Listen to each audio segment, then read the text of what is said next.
નાનપુરા વિસ્તારમાં આવેલ સાલીભદ્ર કોમ્પ્લેક્સ ખાતે ગંભીર ઘટના બની હતી। બે એસી રિપેરિંગ કરતા કારીગર મિત્રોના 7મા માળીના બારીના બહાર રહેલા એસી રિપેરિંગ કરી રહ્યા હતા। તે દરમિયાન અકસ્માતે નીચે પટકાતા એકનું ઘટના સ્થળે જ મોત નીપજ્યું હતું, જ્યારે બીજાનું હોસ્પિટલમાં સારવાર દરમિયાન મોત નીપજ્યું હતું। અઠવા પોલીસ અને સ્થળ પરથી મળતી માહિતી મુજબ રાંદેર ખાતે આવેલી માળિયા સ્ટ્રીટમાં રહેતા 42 વર્ષીય હસન નાઝીમુદ્દીન સૈયદ મિત્ર કારીગર જહાંગીરપુરામાં રહેતા ઝાકિર હુસેન ગુલાબ નબી શેખ સાથે સવારે 11:30 વાગ્યાના અરસામાં નાનપુરા કૈલાસનગરના સાલીભદ્ર કોમ્પ્લેક્સમાં એસી રિપેર કરવા માટે ગયા હતા। સાલીભદ્ર કોમ્પ્લેક્સમાં 7મા માળે બારીની બહાર રહેલ એસી રિપેર કરી રહ્યા હતા। તે દરમિયાન 7મા માળે બારીની બહાર આઉટડોર એસીનું રિપેરિંગ કરતા હતા।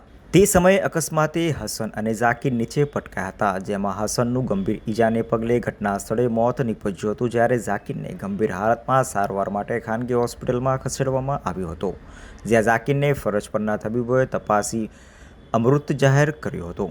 વધુમાં ઝાકિરના 6-7 મહિના પહેલાં જ લગ્ન થયા હતા અને બંને સુરતના રહેવાસી છે। આ બનાવ અંગે વધુ આગળની તપાસ અઠવા પોલીસ કરી રહી છે। બંને મિત્રોના અકસ્માતને મોતના પગલે પરિવારમાં શોકનો માહોલ છવાઈ જવા પામ્યો છે।